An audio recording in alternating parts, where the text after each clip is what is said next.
Je m'appelle Claire Dupont, j'ai 38 ans et je dirige un petit cabinet de comptabilité à Angers, une ville tranquille dans l'ouest de la France.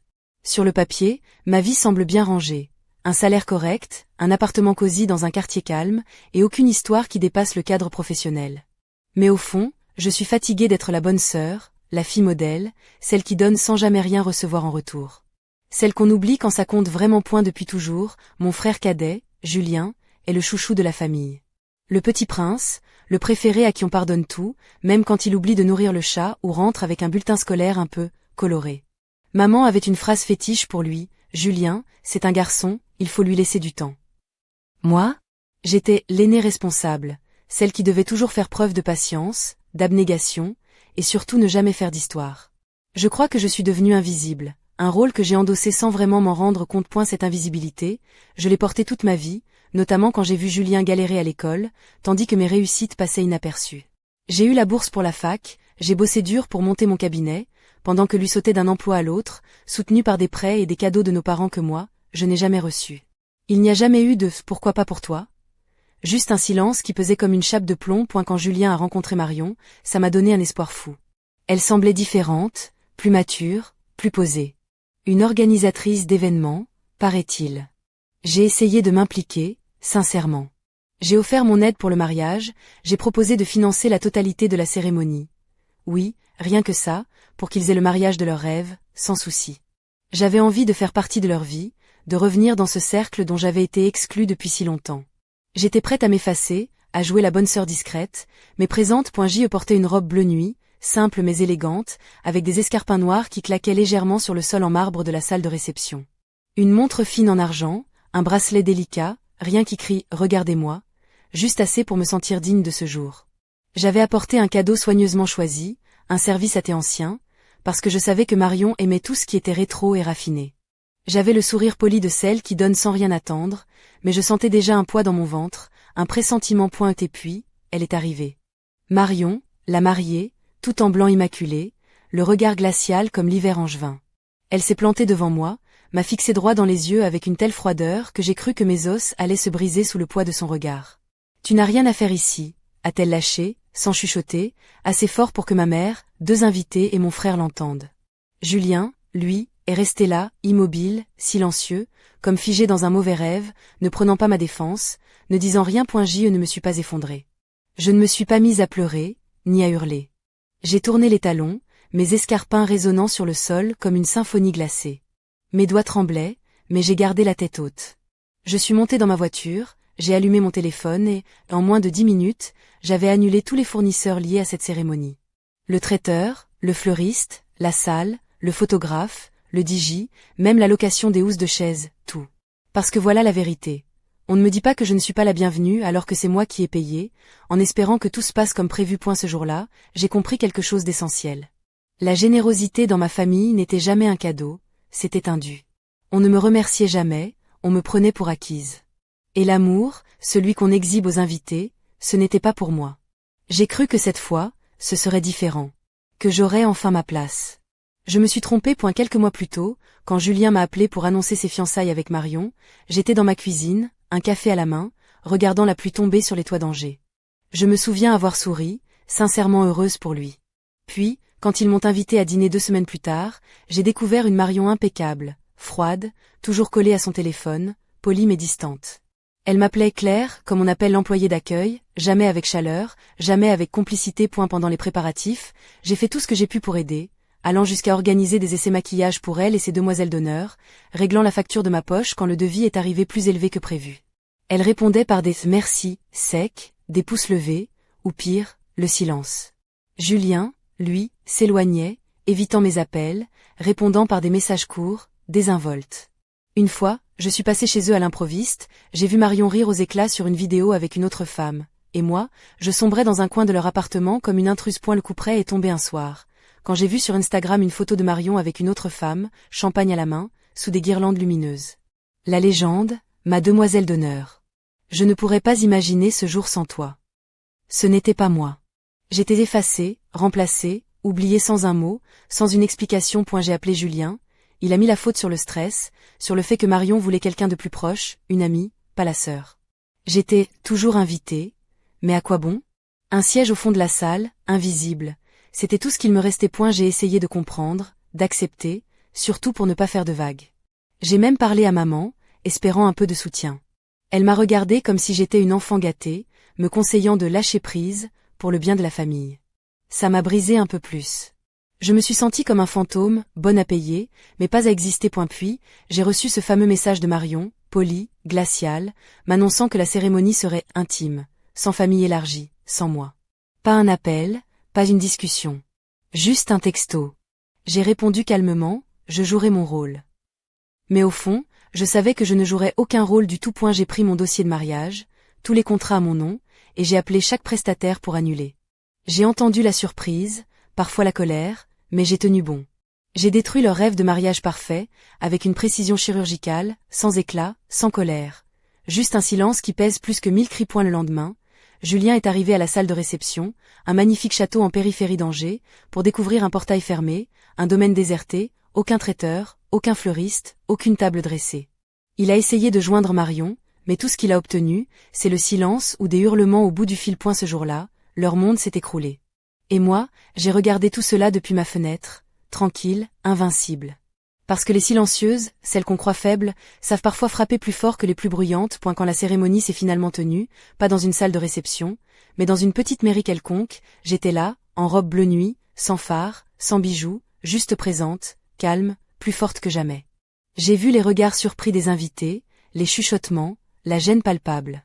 Ma tante, une femme au caractère bien trempé, a osé prendre la parole, dénonçant publiquement l'injustice. Je n'ai rien dit. Je n'avais pas besoin de mots. Mon regard, mes larmes non versées, ma dignité silencieuse ont tout déité. Je suis rentrée chez moi ce jour-là, sachant que je venais de mettre un point final à une histoire qui n'aurait jamais dû commencer ainsi. Mais aussi, que pour la première fois de ma vie, je n'étais plus invisible. Tandis que la pluie d'Angers continuait de tomber, je me suis juré que je ne laisserai plus jamais personne me dire que je ne mérite pas ma place. Parce qu'au fond, on n'efface pas celle qui tient tous les fils sans jamais les lâcher. Encore aujourd'hui, lorsque je repense à tout cela, une question me taraude. Jusqu'où iront-ils pour garder ce silence? Parce que, croyez-moi, dans cette famille, il y a toujours une part d'ombre que personne ne s'attend à voir surgir. Les jours qui ont suivi ce chaos organisé, j'ai senti un poids étrange s'alléger, comme si, enfin, je lâchais un fardeau que je portais depuis toujours. Pourtant, le vide laissé par leur absence, par cette trahison affichée au grand jour, résonnait dans chaque pièce de mon appartement. Angers, avec ses ruelles pavées et ses façades à colombages, semblait soudain trop calme, comme si la ville elle-même retenait son souffle, consciente de ce qui venait de se briser dans ma vie. J'y passais mes matinées au bureau, entourée de chiffres et de bilans, un univers rassurant où l'ordre et la logique régnaient. Mais chaque fois que je levais les yeux, je voyais leur absence partout. Le silence sur le téléphone, le vide dans ma messagerie, la solitude de ma salle à manger. Cette pièce qui aurait dû résonner des rires et des discussions joyeuses, emplie d'un bouquet de pivoine blanche, de nappes brodées, et d'une lumière douce filtrant à travers les grandes fenêtres d'un château ligérien. Je me suis surprise à repenser à la robe que j'avais choisie ce jour-là, ce bleu profond, presque marine, qui épousait mes formes sans jamais en faire trop. Une robe qui aurait dû me donner confiance, mais qui, au contraire, m'avait fait sentir comme un fantôme parmi des ombres rieuses. Mes escarpins noirs, vernis, porteurs d'une élégance discrète, claquaient lourdement sur le sol des couloirs vides du domaine que j'avais réservé. Tout était à moi, signé de mon nom, mais je n'étais nulle part. Le plus amer dans cette histoire n'était pas tant la trahison de Marion, ni le silence complice de Julien, mais cette impression que je n'avais jamais comptée. Que mon geste, pourtant immense, n'avait été qu'une monnaie d'échange, une caution que l'on paye pour mieux oublier.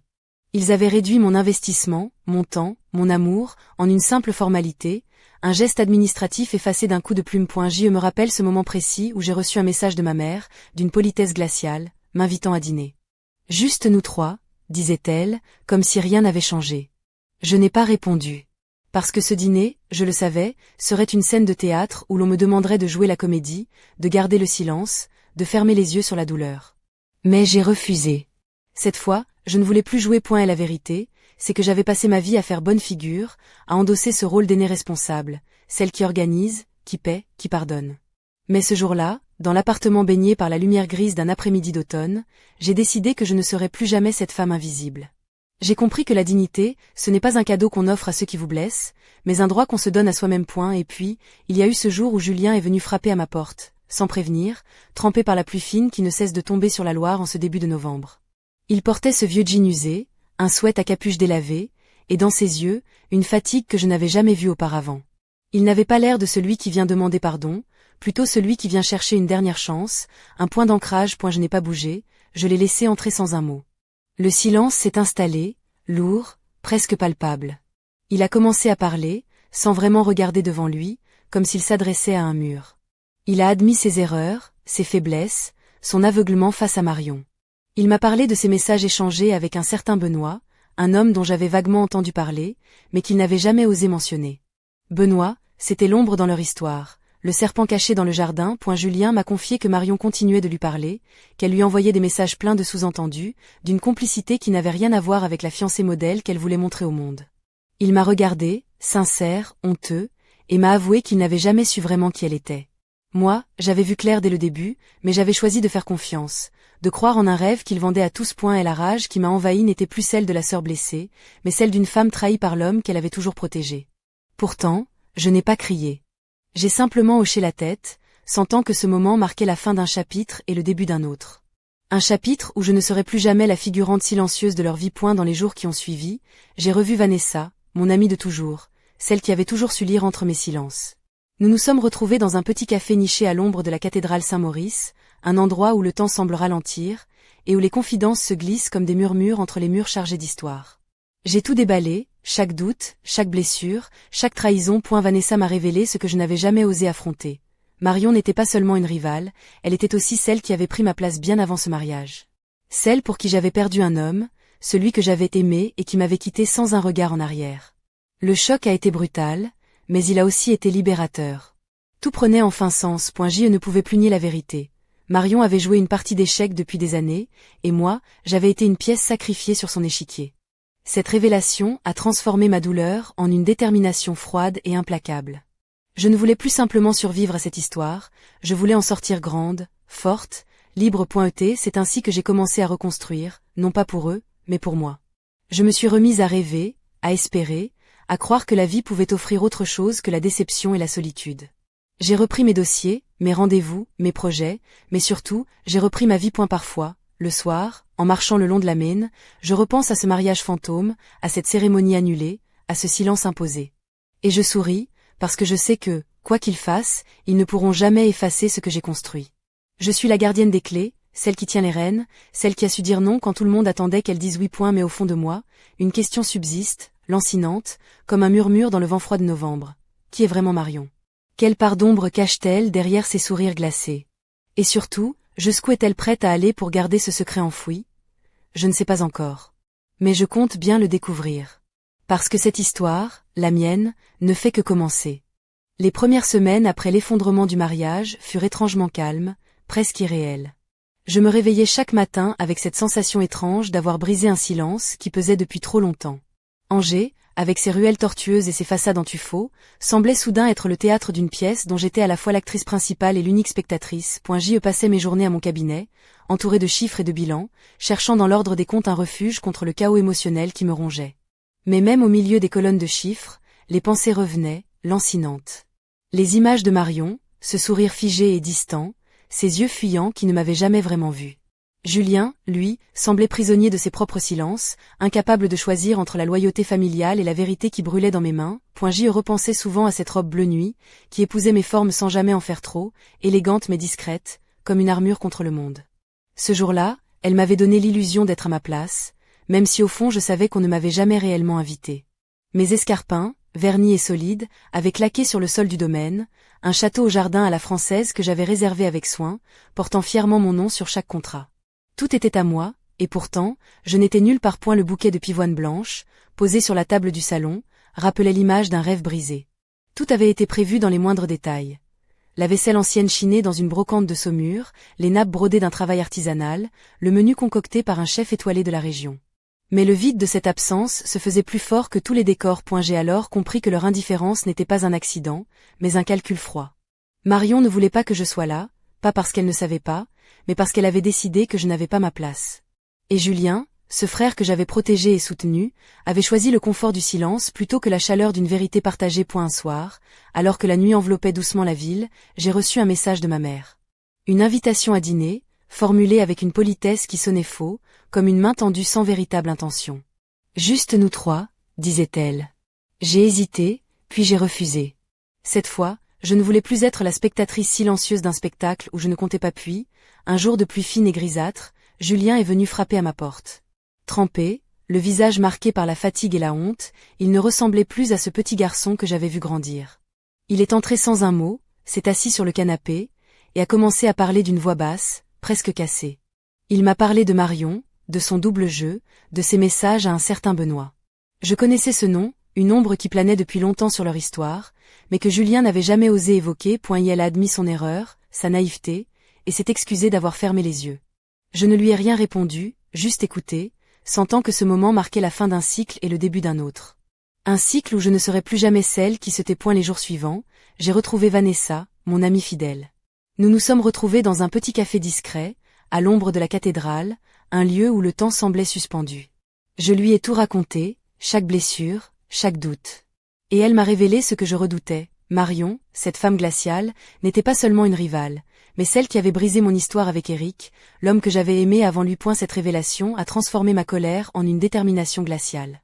Je ne voulais plus subir, je voulais agir. Reprendre ma vie en main, me réapproprier mon histoire, ma dignité. Je ne détruisais pas leur mariage par vengeance, mais par nécessité, pour ne plus jamais être l'ombre effacée d'une famille qui ne me voulait pas. Parfois, le soir, je marche le long des quais de la Maine, laissant le vent frais caresser mon visage. Je pense à ce mariage fantôme, à cette cérémonie réduite à une formalité froide et impersonnelle. Et je souris, parce que je sais que je suis la seule à détenir la vérité, la gardienne des clés de ce château vide. Pourtant, une question me hante. Qui est vraiment Marion? Quelle part d'ombre dissimule-t-elle derrière ses sourires parfaits? Et jusqu'où est-elle prête à aller pour garder ce secret enfoui? Je ne sais pas encore. Mais je compte bien le découvrir. Parce que cette histoire, la mienne, ne fait que commencer. Les semaines suivantes, je me suis immergée dans une routine presque mécanique, où chaque journée semblait s'étirer entre les rendez-vous professionnels et les longues promenades solitaires dans les ruelles pavées d'Angers. Mais malgré ce rythme effréné, une tension sourde persistait, tapie dans le creux de mon estomac, un mélange amer de trahison et de défi. Je me surprenais parfois à revoir mentalement le visage de Marion, son sourire figé, celui qu'elle réservait aux invités, mais qui ne touchait jamais ses yeux.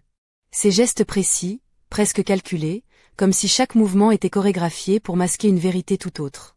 Cette femme, que j'avais cru pouvoir apprivoiser, s'était révélée être une énigme glaciale, un labyrinthe dont je ne connaissais pas encore tous les détours. Un après-midi, alors que le ciel angevin se parait d'un gris lourd et bas, j'ai reçu un coup de téléphone inattendu. C'était Vanessa. Sa voix, habituellement chaleureuse, portait une inquiétude contenue.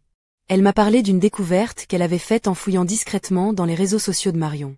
Des messages cryptés, des rencontres secrètes, des indices qui laissaient penser que Marion menait une double vie, bien loin de l'image lisse qu'elle voulait projeter. Cette révélation a fait naître en moi une étincelle nouvelle.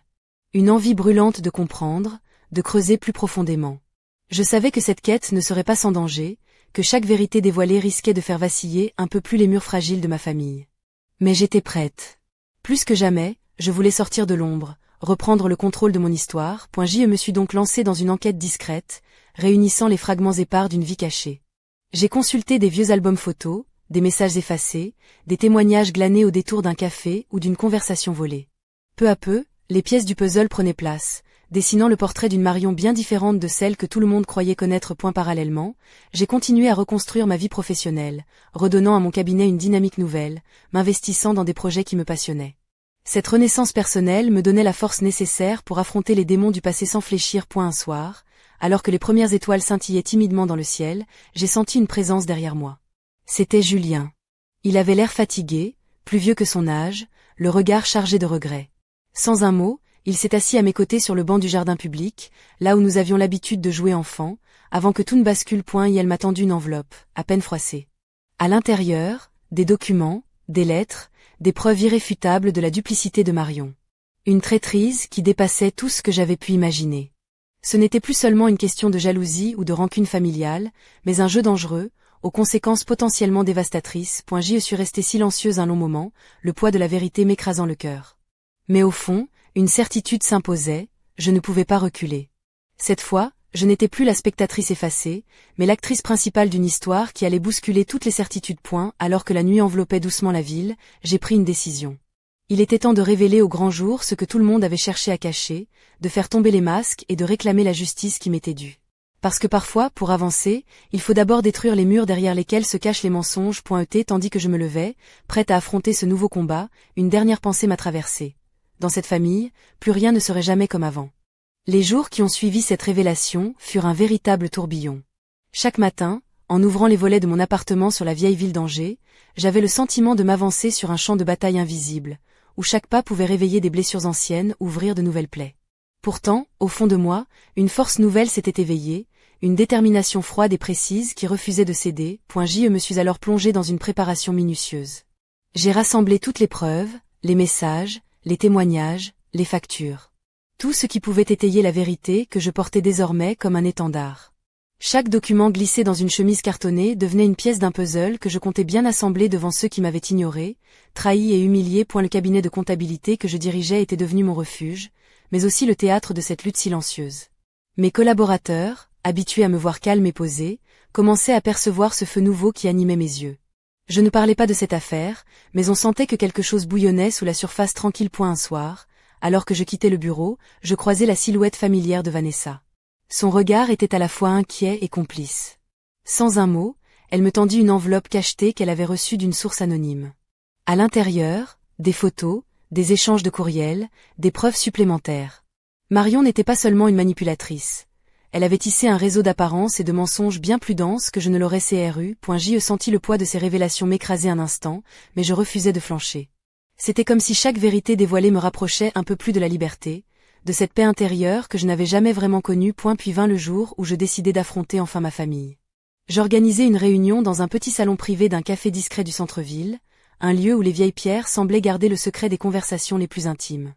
Julien arriva le premier, les épaules basses, l'air fatigué mais conscient que le moment était venu. Lorsque Marion franchit la porte, impeccable dans une robe noire élégante, son sourire poli me glaça. Elle ne s'attendait pas à me voir là, prête à faire tomber les masques. Sans ciller, je déployai devant eux les preuves accumulées, dévoilant la vérité cachée derrière le voile de la perfection. Les regards se croisèrent, les silences s'allongèrent. Pour la première fois, ce n'était plus moi qui étais mise à l'écart, mais eux qui se retrouvaient au centre d'un cyclone dont ils n'avaient pas mesuré la force. La façade s'effritait, révélant une réalité bien plus sombre que tous n'auraient souhaité admettre. Ce soir-là, alors que je rentrais chez moi, la ville semblait différente. Les lumières d'Angers brillaient avec une intensité nouvelle, comme si elles saluaient ma renaissance. Je savais que le chemin serait encore long, que les plaies mettraient du temps à cicatriser, mais pour la première fois, je sentais au fond de moi que j'avais repris le contrôle. Pourtant, alors que je posais mes clés sur la table de la cuisine, un frisson me parcourut l'échine. Un message anonyme venait d'arriver sur mon téléphone, simple et glaçant. Tu n'as encore rien vu, Claire. Le jeu est loin d'être terminé. Je levai les yeux vers la fenêtre, le regard perdu dans les ombres mouvantes des platanes. Une seule chose était certaine désormais. Cette histoire, la mienne, ne faisait que commencer, et les secrets que je croyais avoir découverts n'étaient que la surface d'un iceberg bien plus profond et dangereux. Le silence de la nuit enveloppait la ville, mais dans mon cœur, une tempête grondait, prête à tout emporter sur son passage.